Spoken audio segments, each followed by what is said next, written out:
Hello, and thanks for checking out our channel. This talk was recorded at the CrossLabs Innovation Science Workshop, which gathered researchers from around the world to talk about open-endedness in the context of artificial intelligence and artificial life. CrossLabs is an interdisciplinary research institute dedicated to understanding the mathematical basis of intelligence and life through computational research. Today's talk is from Sebastian Risi, who co-directs the Robotics, Evolution, and Art Lab at the IT University of Copenhagen. So yeah, thanks for letting me talk here, ramble on about our research stuff. Yeah, I'm Sebastian Risi. I'm a professor at the IT University and also co-founder of Model AI, a company that does like AI for game development. And yeah, my research focuses using a lot of evolutionary algorithms, deep learning to create systems that can, open-endedness is one big theme, I guess, in our lab. And then also trying to make these systems more kind of adaptive, taking inspiration from systems in nature that are really adaptive and can figure out things just by, for example, local communication, and they're really robust, and can we create similar systems artificially. And so today I wanted to give a quick talk about our this EvoCraft environment that we created to encourage more work in open-ended evolution, and also our work in with these neural cellular automata, where we use this framework to grow different types of machines in Minecraft. And I'm very excited about that work. So I'll talk about that a little bit. And so kind of the motivation for so the motivation for some of this work that we're doing is like this crazy ability of biological development from like a single cell. It can form all these complex morphologies and brains, and everything is just grown through this process of local cell-to-cell communication. And somehow they figure out through this process and self-organization, they figure out what to these organisms figure out what to become, and these cells figure out what to become, if they should become a heart cell or a lung cell or whatever. And so this is pretty amazing that this is possible. And here you see this growth of this alpine fruit. I probably pronounced it wrong, but basically, like in a few days, you see this organism develop, and with this amazing kind of complexity. And so I think I'm very interested in, can we create similar things artificially? So instead of designing organisms and artificial neural networks, I want to grow everything through this process of development. And I think we're very far from this development, how it's as amazing as in nature, but I think we're making a little bit of progress with using neural networks to simulate this kind of developmental process. And so a few of you here probably know this work, and I'm basically saying that I kind of abandoned it a little bit because I think there's something crucially missing. I mean, we're still using like hyper networks and things like this, and hyperneat. But I think there's some things that this abstraction is maybe missing. So this very influential one from Ken Stanley, like mine and Joel's and Lisa's PhD advisor, that many of you are probably familiar with. And this is like an abstraction of development. So if you want to create these kind of complex two-dimensional or three-dimensional patterns, what you can do is you can evolve a neural network, or you can train it with some other your favorite optimization algorithm, and you put in XY locations. So for each of these pixels here, you put in XY location, and then the network outputs the inc value at this place. And if I do this for all those pixels, I get a two-dimensional image. And because you can use different functions in this network, like a Gaussian function or a sine function, it can create different types of patterns. So if I put the my x coordinate through a Gaussian function, I get a pattern that is, I get a pattern that's symmetric along this axis. And if I put the y coordinate through a sine function, I get some kind of repeating pattern along that axis. So by having evolution pick out what these functions should be, you can get different types of patterns. And you basically have a two-dimensional function that takes a coordinate as input, and it tells you what pixel value you should put there. And these were able to create amazing structures. Like, so all of these are made by CPPNs where you where people interactively evolve them online. So also PicReader is a very nice example of this kind of open-ended process that you get when you have humans actually in the loop. And so humans made all of these, interactively evolved all of these images, which were created by CPPNs. And because people could branch off the discovery of other people, like I could take the butterfly and evolve it into something else, you get all this great variety. And so CPPNs are great at creating really complex 2D patterns and also 3D patterns. Like this, I don't have the slides here, but people have used these CPPNs for like almost everything. So you can create music with them. You can grow three-dimensional forms with the work by Kloon's lab, Endless Forms. You can use them to create neural networks with symmetries in like HyperNet and then later hypernetworks. But somehow it feels a little bit like cheating because because in nature, every point does not have access to its coordinates. So it can create this amazing pattern because every pixel knows exactly at what XY position what's its XY position. And if we have access to this, it's great. But we also, I think, first of all, it wouldn't work on real robots because if you have a swarm of real robots, they wouldn't know their location in space necessarily. They have to figure out their location in space and what they should become through local interaction. And the other thing is, even if they have the location, I think there's some nice properties about systems that actually develop through growth that we might be missing here. So there's, as I show you later with these new kind of cellular automata, you can actually cut off part of the piece and it kind of self-organizes back into shape. So I think these systems can also teach us about, if they have to figure out things through local interaction, they can teach us something about what kind of messages do they pass? How do our bodies do this? So I also want to use these systems to understand maybe a little bit about how biological morphogenic systems are so robust to noise, to permutations, which CPPNs don't directly maybe tell us something about. So I think there's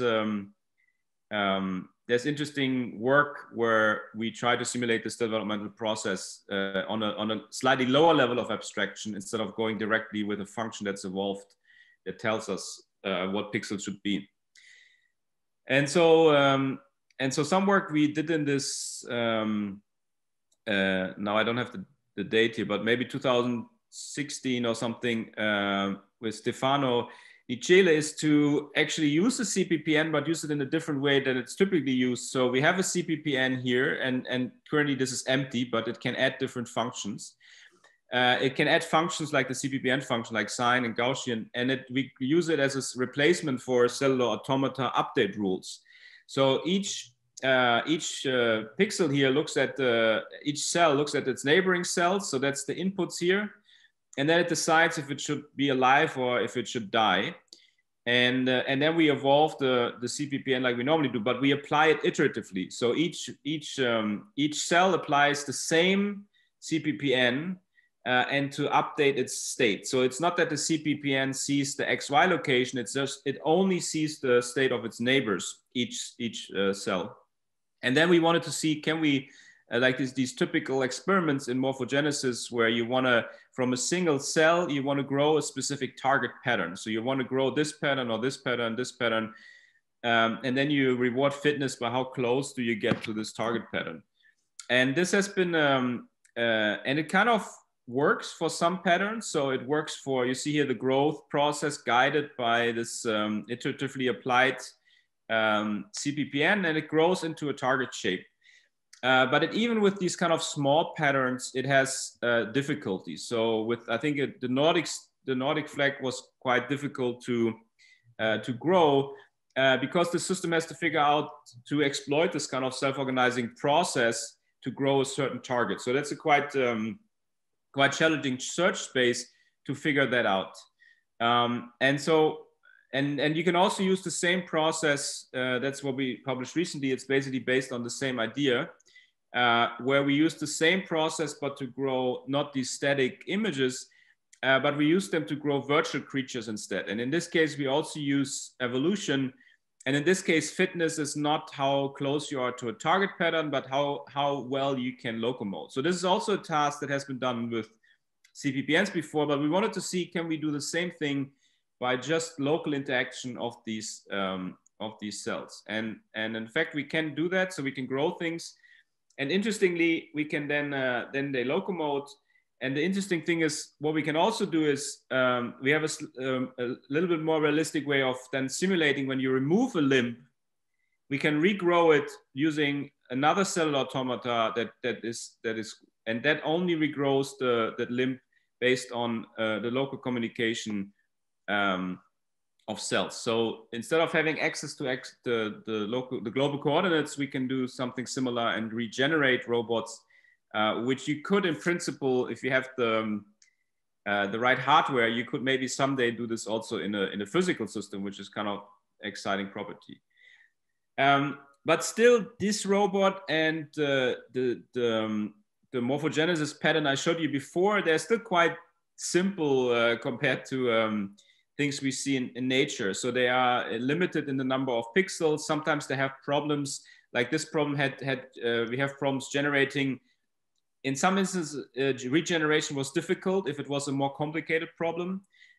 So there's still a lot of room to make these systems work better. And one approach that seems to work quite well is if you make the system differentiable. So in this work by Molson et al., where they introduced differentiable neural cellular automata, you can get more complex patterns this way. So in this step, you have a network that updates that runs for each cell and updating the network with the next state that each cell should have. And it also, in addition to only this particular channel that says what the cell should be, you also have these additional 15 channels that the network can figure out by itself what to use them for. It can learn to like each cell can keep some kind of state to transmit information to its neighbors, and also that helps to growing like these really more complex shapes. And the whole system can be trained with gradient descent. So you have a certain target pattern, and you can train it, and the system tells you in what direction you have to change your weights to make it work better. And this system was able to create these amazing patterns, and also interestingly, it's quite robust in that you can actually remove parts of the creature. You can cut it in half. I don't know if this is part of this video, but you can cut this creature. Yeah, you can cut it in half, and it's able to regenerate based only on local interaction. And then what we thought about, can we use this in a more complicated environment where there's actually some functional where actually these structures grown by these differentiable neural cellular automata, can we really scale them up to something more complex? And for this and for other reasons, we invented this EvoCraft framework, which we pose as a new challenge for open-endedness. So actually.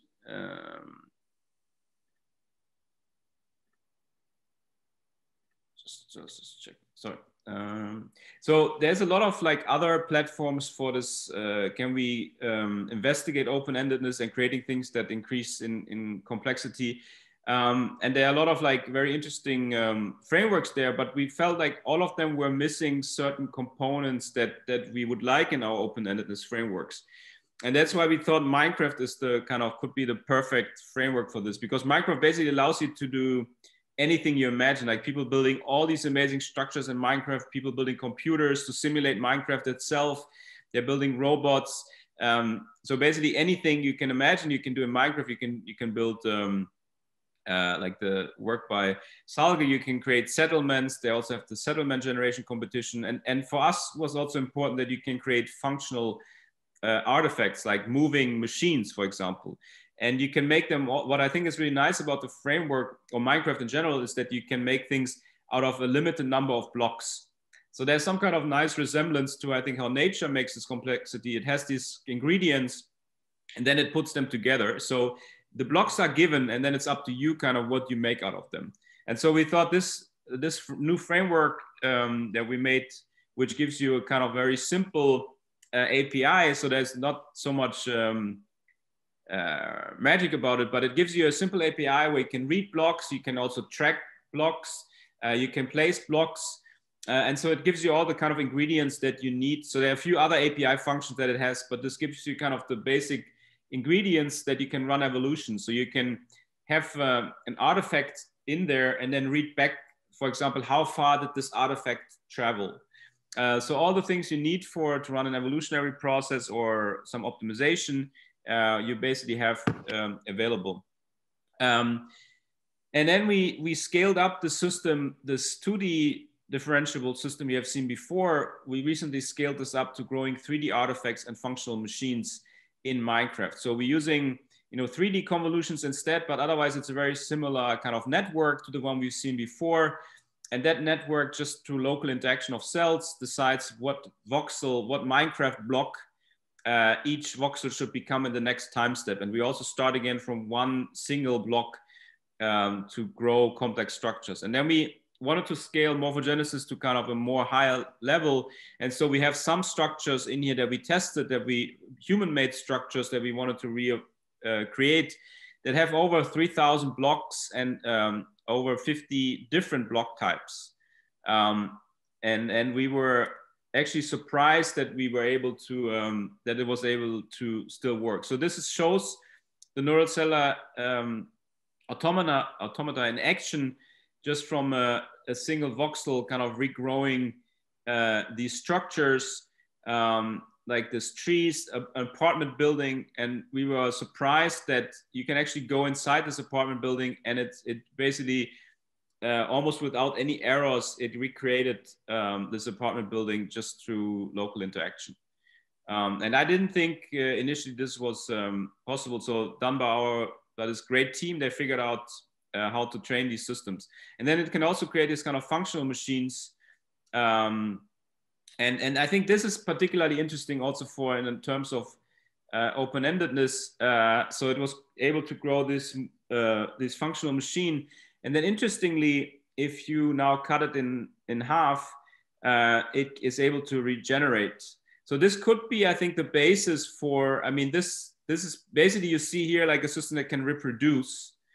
And so I think this could be very interesting to building on this to make something in Minecraft entities that can reproduce and mutate and so on. So I think maybe these neural cell automata could be a good representation for more open-ended discovery. Of course, in these systems, all the structures were human-made, so that's one big thing that's missing. Can we now also, can we combine this ability of these differential neural cell automata with the ability of evolution to come up with new structures and then combining these two processes somewhat together? And then we're also amazed that when it created this jungle temple, there's actually like a working redstone circuit, a redstone trap inside that it also was able to grow, which we didn't even know existed inside of this jungle temple before we explored it. And then, and also so the question, does it always work? It's not always working perfectly. So for this cathedral that I said has 3,000 blocks and 50,000 different types, there's sometimes interesting kind of artifacts. And I actually kind of like that it's not, I like that this one is not perfect because it gives you a sense of where does it break down if it's not perfectly generating. So you see there's certain structures that are not quite right. it gets the overall layout, but it has certain artifacts that are slightly broken. And so the next thing would be, of course, so now we have, we have grown machines, also functional machines. But I think one thing I'm excited about, can we use a similar approach to also grow, for example, nervous systems instead? So like doing something similar to HyperNeat, but doing it based on the local interaction of cells, growing complex nervous system that we can then also combine with our machines. And here, for example, you see this amazing ability of the zebrafish embryo to grow its nervous system. So I think that would be really cool. And then, so wrapping up, so yeah, thank you very much for your attention. And I just wanted to highlight this Minecraft open-endedness challenge that we post. So there's this competition actually going on where you can submit your controller. There's more information on the EvoCraft Live page. And we already have over $2,000 in prize money for us. So hopefully that's can motivate people to submit something to this competition. Anything you can kind of think about an open-ended process, and there are certain criteria on the webpage that you can check out. And yeah, with that, thank you very much for your attention. And now we have some questions from the audience. The first question is from Martin. In this Minecraft example, do all the voxels in this Minecraft world have the same local update function? I mean, yeah, they have the same, they have the same neural network update function, yeah. But because they have these additional channels that they can use for communication, they can keep some like you can imagine they have some kind of memory as well, because they have these different channels that they can communicate with. But it's all the same neural network. Yeah. And but like, these channels, yeah, these channels are also just local. But the thing that makes them channels is just I can't see them basically in some way. Yeah, exactly. Yeah, and okay. So one thing we're working on now is also trying to visualize them. So also one thing to notice that all these structures are grown by a different neural cell automata. I don't know if that was clear. So like the neural cell automata that grows the cathedral is a different one to the one that grows the tree. So that would be another nice thing, extension. Can we have one that can grow different structures? Yeah, and so if I imagine this volume of space above the ground as a, so that's basically a CA in some way. Yeah, it's exactly like a cell automata. Yeah, it's okay. Instead that the update function is the neural network. Otherwise, it's exactly the same. You just replace the update function in a cell automata with a neural network. How is it still Minecraft? How is what still Minecraft? So what's still Minecraft about it? I guess I'm kind of now I'm wondering. I don't like. Because the visualization is like Minecraft, or no, it's Minecraft. Blocks. Sorry, I think I misunderstood your question. The way it's grown, it's through a cellular automata, but it's in Minecraft. Like we import all the blocks into the Minecraft world. Like we grow a structure and we import then the whatever blocks the neural cellular automata says should be added. We add that to Minecraft. Okay. Does that make sense? I think I'm getting it. I mean, so basically all what can happen in one single cell or voxel is all the things that can happen in Minecraft. Yes, yeah, we run it in Minecraft. So the videos you saw are in Minecraft. In Minecraft, yeah. Okay. Yeah, and so also when you see these functional machines, so they actually use, I mean, they use Minecraft. Then this, for example, uses, it's Minecraft and these machines, because they have these different what's called redstone components, that what allows them to, for example, move forward. So it's all, it's actually in Minecraft. Okay, I think I get it. Thank you. Yeah, no worries. Okay. The idea of applying this in Minecraft is like this, that the morphogenesis of each, for example, block is immediately appearing, or the player can see the way that is growing, the evolution process. For example, when the person put the block, it sees the shape is changing and coming to one final point. some perfection point, you know? Yeah. So you can, so training happens to speed things up. We train also, we do this training outside of Minecraft, but you can actually go here, like as you see in the video where somebody goes to the cathedral and changes things. At this point, we switched off the Neural Cellular Automata, but you can actually still run the Neural Cellular Automata. You can destroy something and it will regrow in a certain way. So you can actually interact also as the player with the Neural Cellular Automata system. But to speed things up, like it's faster if we don't do the training in Minecraft itself. We do the training outside to replicate the structure, and then we can load it in, and then we can interact with the trained cellular automata. But imagine an environment that everything dynamically is growing, you know? Yeah. The person put the block and it continue growing. Yes. So yeah. The environment going closer and closer to perfectness. Yeah. Yeah. That would be cool. Okay, so we had a question from Dennis Wilson. If you want to go ahead and ask your question.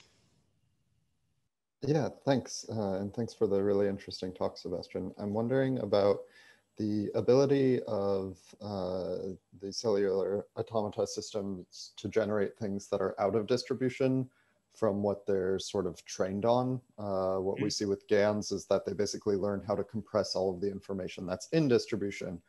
And when you apply them, they continue to generate things that are in distribution. Yeah. Do we think that you could train something, train a cellular automata to create cathedrals, but then it also comes up with, I don't know, houses or caves.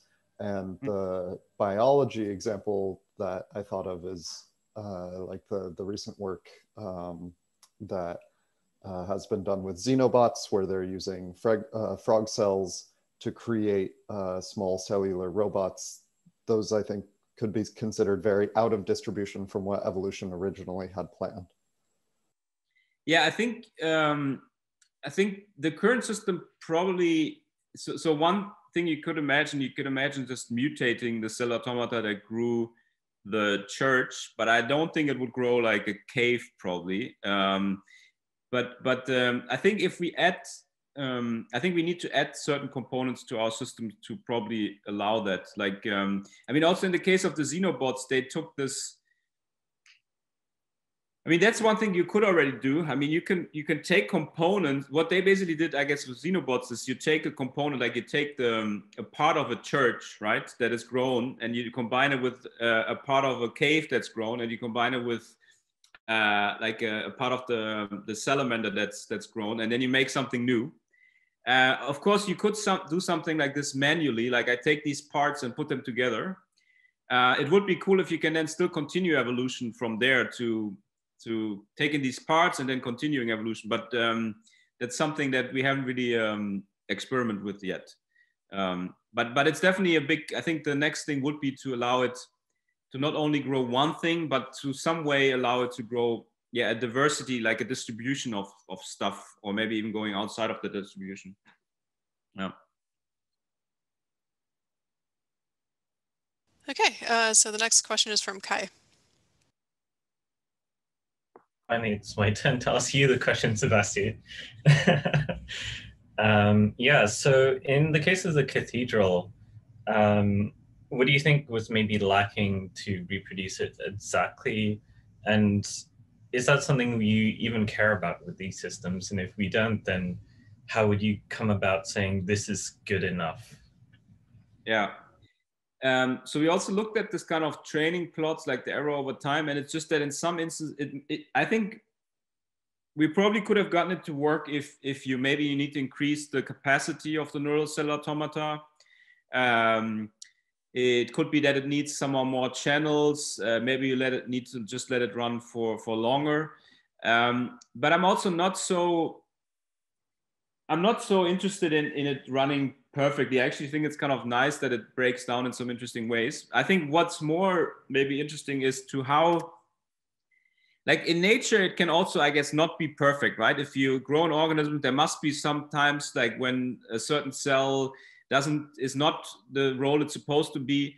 So what I'm more interested in, how can a system still work if it has these errors? Like how can we make systems that are robust to these slight errors in this morphogenic process? And either there's some some self-correcting code where it recognizes, okay, this voxel is wrong, so I remove it later, or we create structures that are if they are functional, that even though you have these small errors, it still works. So I think that's I think in the direction I would like to go to. Like you can also pre-train these things to grow a certain structure, and then you can train further through reinforcement learning or evolution to have the structure maybe being more robust to slight variations, but still kind of functional. So in the case where you have the cathedral, I guess there's no, that's more difficult because it doesn't have any function in Minecraft. It doesn't move or anything. But if you have like creatures that move, I think there you could train for resilience to noise in the developmental process. Yeah. Okay, so then our next question is from Christoph. Yeah, thanks. Lots of good questions coming up that I also considered asking, so I'll make this one quick, just a technical one. Do you think it's easier for the morphogenesis system to reproduce a structure if it has a greater variety of blocks? Like the apartment building, for example, has like a lot of different blocks in it. I could imagine that, you know, makes it easier to set up some kind of pseudo coordinate system with these various blocks rather than making something out of 3 or 4 types of blocks only. Yeah, that's actually interesting. Yeah, that's an interesting question. We haven't looked so much into what are the characteristics of when it's difficult. So it seems to have easier time if it's a very regular kind of structure.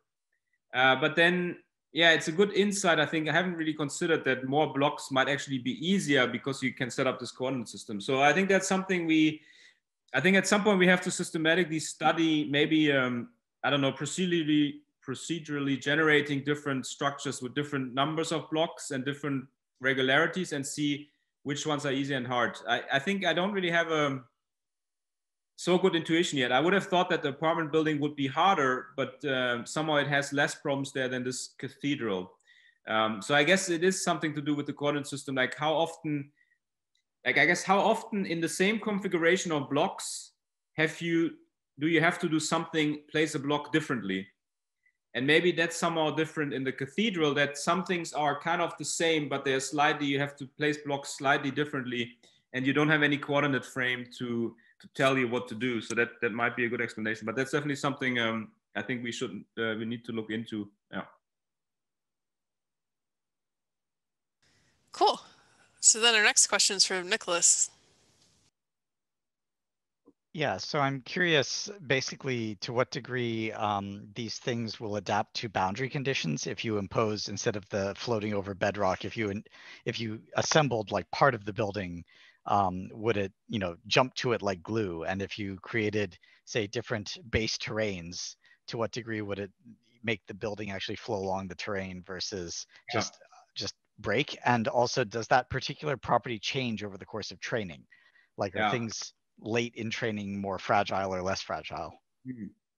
Yeah, that's also something we haven't looked at, but that's, I think, really interesting. I think also for the settlement generations challenge, it could be a really good representation. And I think it should work if you train it on, so currently it doesn't take the environment that's already there into account. But if you would train, you know, creating a church, but varying the environment that's already there, which is basically just varying the like starting voxels that are already there that they cannot change. If you could, if you train it on enough variation of those, I think it would be able to come up with a cell automata that could grow a structure that's adapted to its environment. But that's something we haven't done yet. But I think if somebody would do that, and I think for the settlement generation, that would be very interesting. And I would expect it should work, but of course we haven't tried it. So. But it's a good question. I'm curious also because like overfitting a CPPN to a single image is much easier than, and like you get much sharper results than if you try to make a CPPN autoencoder. So it might be that if you actually ask it, or if you actually show it variations on the building, it might actually like degrade. Yeah. So I think that's one advantage compared to CPPNs is that you basically, this growth process can like naturally take into account what's already there. And that's something that you can somehow shoehorn it into a CPN representation, but with this kind of this growth, it's kind of naturally supported. But how well it will work, I guess that's what we have to figure that out. Mm-hmm. Okay, thanks. All right, Joel, you're up next. Hey, Sebastian. It's fun to hear about your latest work. And I was surprised that you dare to it's like heresy to question the privacy of the CPPN. I mean, don't show Ken the video. So like you're saying, like this, like there's different reasons you might want a cellular automata, like the local rules is nice. But there's like lots of different encodings you could use to create the Minecraft things. Right. If you didn't care about the regeneration stuff, you could use like a hyper network. You could use any kind of like model, imagine you could use lots of different things. So did you kind of like notice? Do you kind of care to compare to like a hyper network or something more hyper needy to generate these things, or any other kind of other kind of model? Do you kind of notice like there's some benefit or something special about the cellular automata kind of thing? Yeah, I think the comparison is kind of it's a little difficult. Of course, it's a slightly easier challenge, I guess. We also didn't compare to like CPPNs, but I guess it's a little. I don't know how to make a fair comparison, because CPPNs you would get the XYZ location, which is a different task than figuring it out by local interaction. So I guess I wouldn't be surprised. I see, but like it seems like in Minecraft you have that information. But you're saying, I guess, like if we're imagining that we actually don't want to do it in Minecraft, if we don't care about Minecraft in particular, we want to do someplace else. It seems like if we control the system, we can just arbitrarily generate coordinates or whatever. Yeah. So what I think, I mean, I guess also the goal is a little bit different. That I think it would be great if we could use it to understand how do cells in biology, maybe what kind of information do they have to send to figure out what their roles should be, where I think CPPNs would tell us less about that process. So I think it's, I guess I somehow, less maybe interested in a one-to-one comparison, because I think CPPNs could produce these structures. One thing, because they have this access, one thing I think maybe an advantage independently of these biological insights, if like this idea of like, if you have an environment that's already there and you want to grow on top of that environment, maybe the cellular automata could, I don't know how you would do it with a CPPN. I guess you could, maybe it would be harder for the CPPN to take what's already there into account when it grows.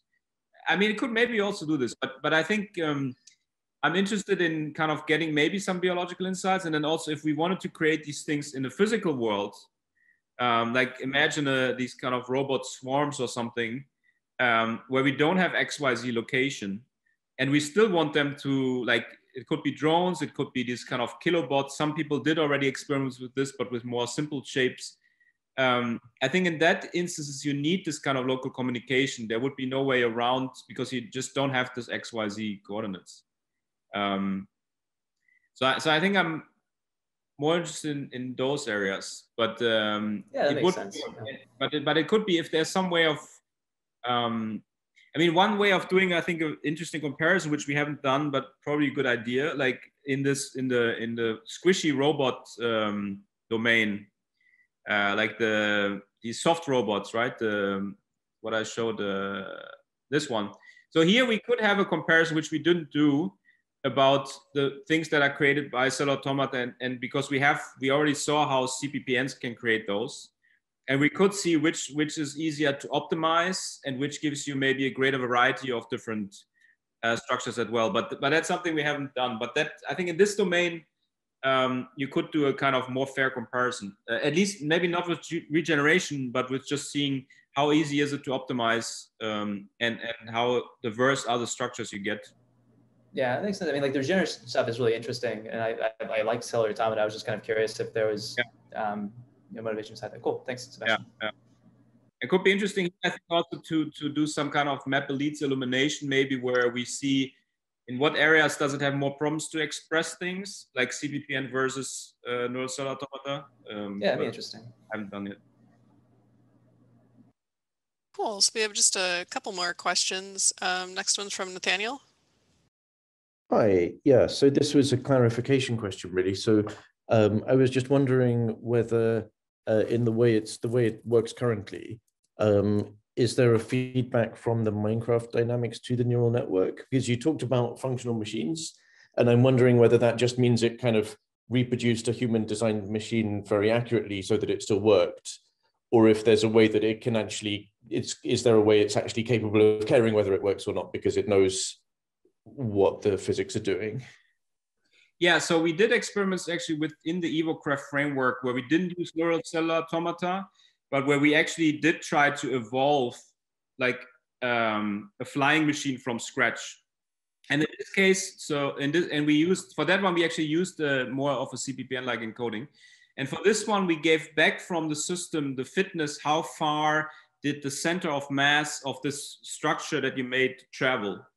And so you can get that information back. And what we found out is that it's very difficult actually to, these kind of, that's why also it makes it a good domain for open-endedness. But this kind of structure you see, I think it was, so this kind of structure is like the simplest kind of moving structure you can make in Minecraft, which is, and already if you want evolution to come up with the composition of this by itself, it's already a very difficult problem. And most of the time, it never really discovered anything like this. But we also only use like very simple fitness measure and no novelty search, no kind of map elite style quality diversity. So, but there's the option of getting back like the center of gravity, for example, of the structure you made.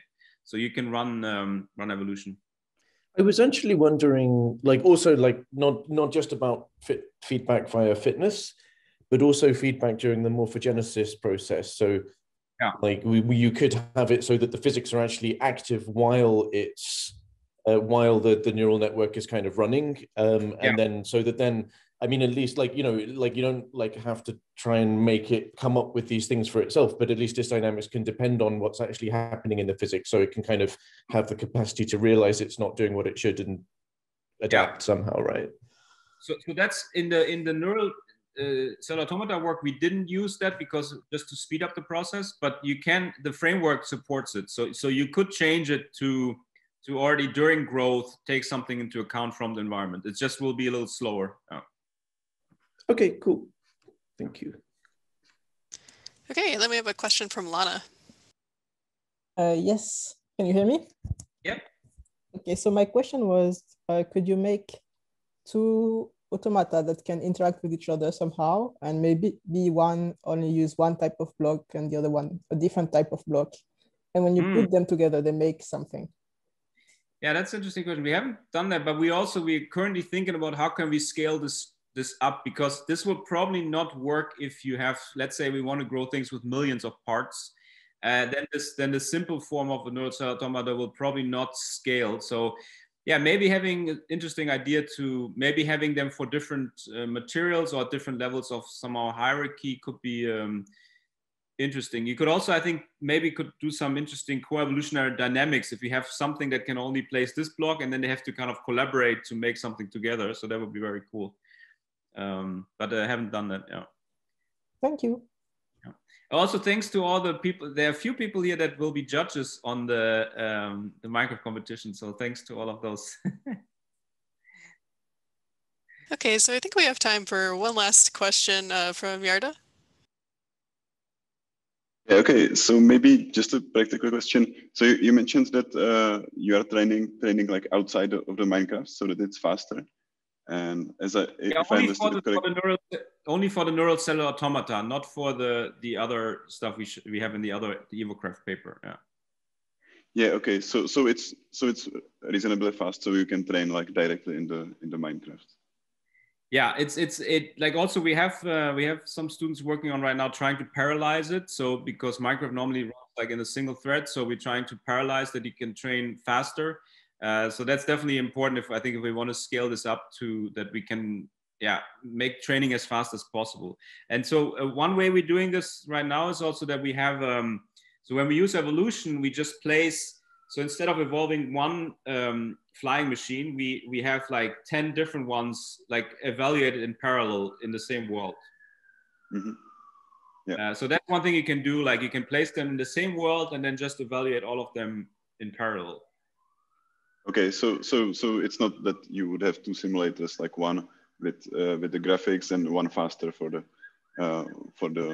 training and stuff. Yeah. So the problem is right now, I think we always need to turn on graphics, but we're also trying out if we can switch it off. But you can evaluate, like you can populate a world with. We did some experiments, like some scaling experiments, and you can simulate quite a large number of blocks in parallel. And if you divide your world into different kind of chambers for the different individuals in your population, you can evaluate multiple ones at the same time. I don't remember how many, but maybe you could evaluate 100 or something. You can have a population of 100 and evaluate all of them together. Okay, thanks. Great. So I think that's about all we have time for. So if anyone else has questions for Sebastian, of course, there's email and things like that. So let me know if you need any help getting in contact. But just wanted to thank you so much, Sebastian, for coming and chatting with us. This has been very fun, I think. Yeah, thanks a lot for the invitation. It was great. Like great questions. Thanks. It's the first time I think we're presenting like this also Neural Cellular Automata work. So it's great that, lots of great questions on it.